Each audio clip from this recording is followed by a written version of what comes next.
बिस्मिल्लाहिर्रहमानिर्रहीम। दोस्तों, आज हम फ़िश फार्मिंग के हवाले से एक और बहुत ही अहम मौजू पे बात करेंगे, जो कि जदीद फ़िश फार्मिंग या कन्वेंशनल फ़िश फार्मिंग दोनों के लिए बहुत ही अहमियत की आमिल है।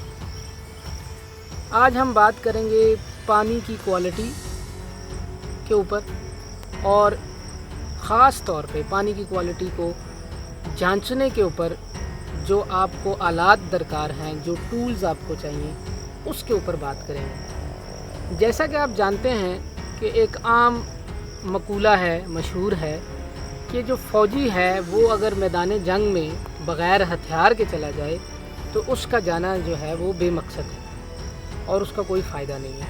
इसी तरह जब आप फ़िश फार्मिंग के अंदर आना चाहते हैं और आजकल के दौर में जदीद फ़िश फार्मिंग करना चाहते हैं, जैसा कि बहुत से दोस्त मुझसे पूछते रहते हैं कि जी हम ज़्यादा से ज़्यादा मछली कैसे डाल सकते हैं और कितनी डाल सकते हैं, तो उसके लिए आपके पास ये इक्विपमेंट्स होना बहुत ज़रूरी है। ये इन आलात का होना बहुत ज़रूरी है ताकि हर वक्त आपकी अपने पानी के पैरामीटर्स के ऊपर नज़र हो और आप उसे अकॉर्डिंगली एडजस्ट कर सकें। अगर उसके अंदर कोई कमी बेशी है तो आप उसको एडजस्ट कर सकें। तो जब हम पानी के पैरामीटर्स की बात करते हैं तो जैसे इंसान के लिए ऑक्सीजन जो है वो एक बुनियादी चीज़ है, सांस लेने के लिए, ज़िंदा रहने के लिए, ग्रोथ करने के लिए। तो हम आजकल देखते हैं कि पूरी दुनिया के अंदर इंटरनेशनली भी माहौलियात के ऊपर बहुत बात होती है, तो और उसके ऊपर ये बात है कि आपको ऑक्सीजन भी मिले और क्वालिटी ऑक्सीजन मिले तो आपकी ग्रोथ भी अच्छी होती है, सेहत भी अच्छी रहती है। यही मामला कुछ मछली के साथ भी है। मछली जो हमारे यहाँ काश्त की जाती है वो सारी मछली जो है वो पानी के अंदर सांस लेती है और वो जो ऑक्सीजन इस्तेमाल करती है हम उसे हल पजीर ऑक्सीजन कहते हैं या डिज़ोल्व ऑक्सीजन कहते हैं। शॉर्ट टर्म में हम उसको डीओ कहते हैं। डीओ का लफ्ज़ हम इस्तेमाल करते हैं कि डिज़ोल्व ऑक्सीजन। अब डिज़ोल्व ऑक्सीजन का कैसे पता चले कि ये पानी के अंदर कितनी होनी चाहिए और कितनी है, इसके ऊपर जो आम तौर पे माहिरीन की राय है वो ये कहते हैं कि डिज़ोल्व ऑक्सीजन का जो मयार है, जो पैमाना है, उसको हम ppm कहते हैं, पार्ट्स पर मिलियन।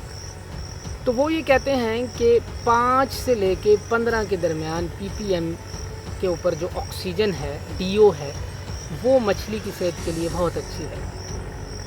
तो अब हमने ये देखना है कि वो जो डीओ है उसको मापने का, जांचने का तरीक़ाकार या आला क्या है। तो ये मेरे पास आपको एक बॉक्स नज़र आ रहा है, इसके ऊपर आप देखेंगे कि आपको एक टाइटल नज़र आ रहा है कि डिज़ोल्व्ड ऑक्सीजन मीटर।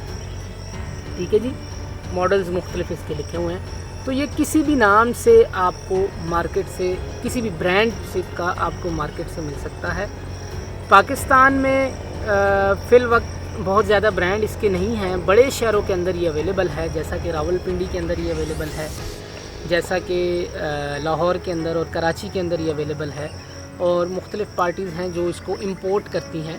चाइना से भी आप मंगवा सकते हैं। अली एक्सप्रेस के थ्रू आजकल एक आम एप्लीकेशन है, वेबसाइट है, वहाँ से आप इसको मंगवा सकते हैं। तो इसकी जो प्राइस है वो आपको 20,000 से लेके 70-80 हज़ार तक मुख्तलिफ़ क्वालिटीज़ के जो हैं वो डीओ मीटर मार्केट के अंदर आते हैं। तो आप अपनी जेब के मुताबिक कोई भी ख़रीद सकते हैं।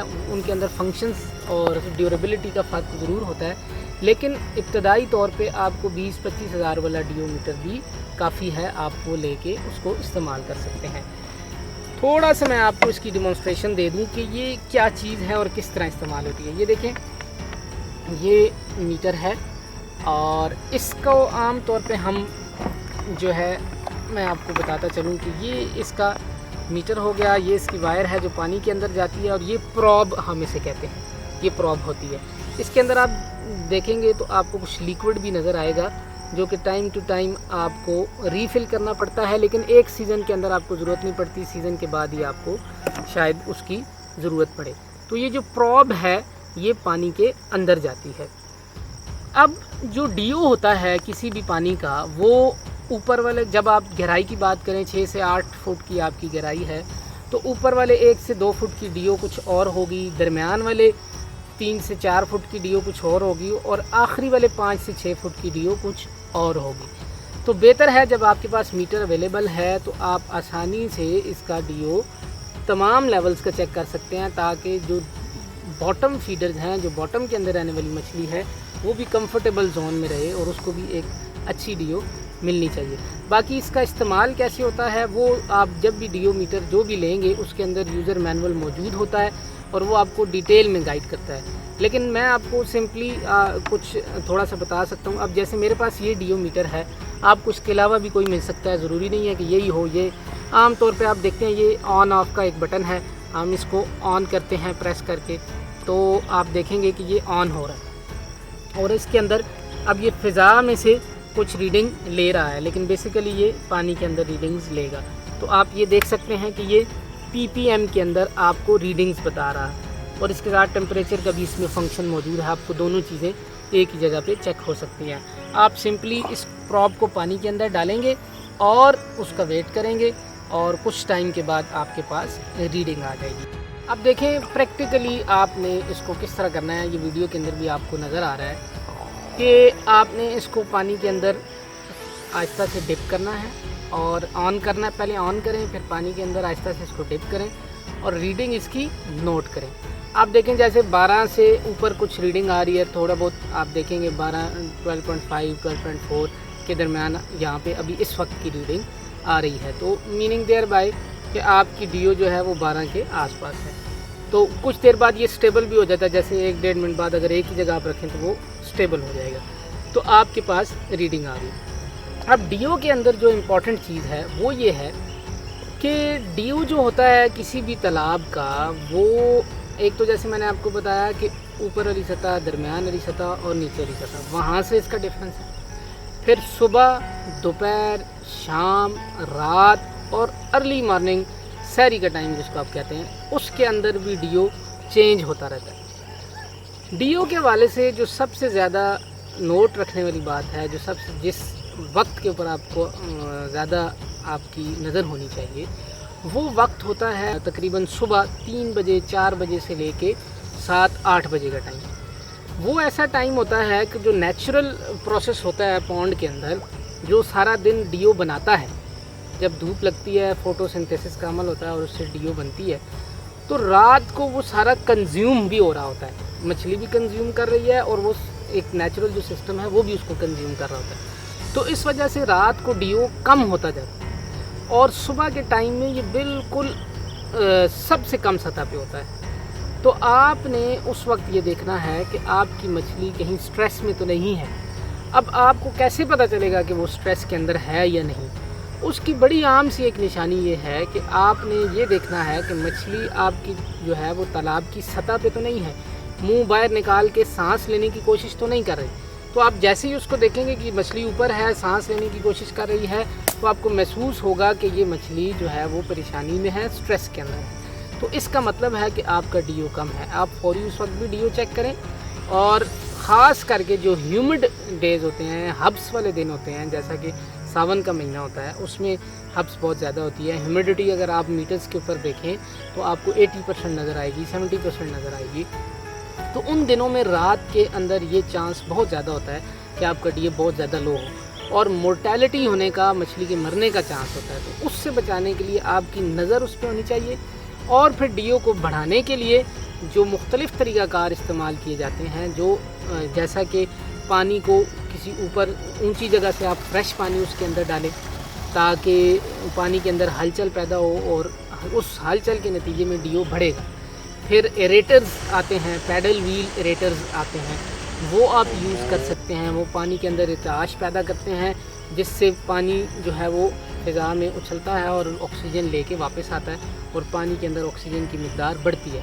जैसा कि सावन के महीने में आप रात को 3 बजे 4 बजे से लेके सुबह 5-6 बजे तक, 7 बजे तक एरेटर्स चला सकते हैं। फिर इसी के साथ साथ आजकल मार्केट के अंदर एक नई रिसर्च प्रोडक्ट आई हुई है ऑक्सी एक्वा के नाम से, आप उसको भी यूज़ कर सकते हैं डीओ को इंक्रीज़ करने के। मल्टीपल फ़ायदे हैं उस प्रोडक्ट के भी, तो आप उसको भी यूज़ कर सकते हैं, ऑक्सी एक्वा को भी डीओ को इंक्रीज़ करने के लिए। उसके ऊपर भी मैं आपको डिटेल में बताऊंगा कि ऑक्सी एक्वा का इस्तेमाल किस तरह और वो किस तरह डीओ को बढ़ाती है। तो ये तो हो गई बात आपकी डिज़ोल्व ऑक्सीजन की हद तक, जो कि सबसे अहम है आपके तालाब के लिए। जितनी अच्छी ऑक्सीजन मिलेगी, जितना अच्छा मछली सांस लेगी, स्ट्रेस फ्री रहेगी, उसकी ग्रोथ भी उतनी ही अच्छी होगी। इसके बाद कुछ और अहम पानी के पैरामीटर्स हैं जिनके ऊपर नेक्स्ट वीडियोस के अंदर मैं आपको डिटेल में बताऊंगा, जैसा कि पीएच होता है, ठीक है जी, और उसके साथ साथ आपका अमोनिया होता है, नाइट्रेट होता है, नाइट्राइट होता है, और उसके साथ आपकी टीडीएस होता है, डिज़ोल्व्ड सॉलिड्स होते हैं, अल्कलिनिटी होती है। ये सारे पैरामीटर्स ऐसे हैं जो कि पानी की जांच के लिए, पानी की अच्छी फ़िश की ग्रोथ के लिए बहुत ज़रूरी है। इन सब चीज़ों पे आपने नज़र रखनी है। नेक्स्ट वीडियोस के अंदर मैं आपको उनके बारे में बताऊंगा, तो आप इस चैनल को साइन इन करें ताकि आप इस चैनल को सब्सक्राइब कर सकें, और नेक्स्ट वीडियो जो भी आएगी आपको उसका नोटिफिकेशन मिल सके, और आप इस सिलसिले के साथ इन टच रहें ताकि फार्मिंग के अंदर जितने दोस्त दिलचस्पी रखते हैं वो हमारी इन वीडियो से फ़ायदा उठा सकें। तो मज़ीद मालूमात के लिए आप इस चैनल को सब्सक्राइब भी करें, शेयर भी करें और इन नंबर्स पर रब्ता करें। तो आपको जो भी मालूमात चाहिए होंगी हम उस बारे में आपको गाइड करेंगे। शुक्रिया।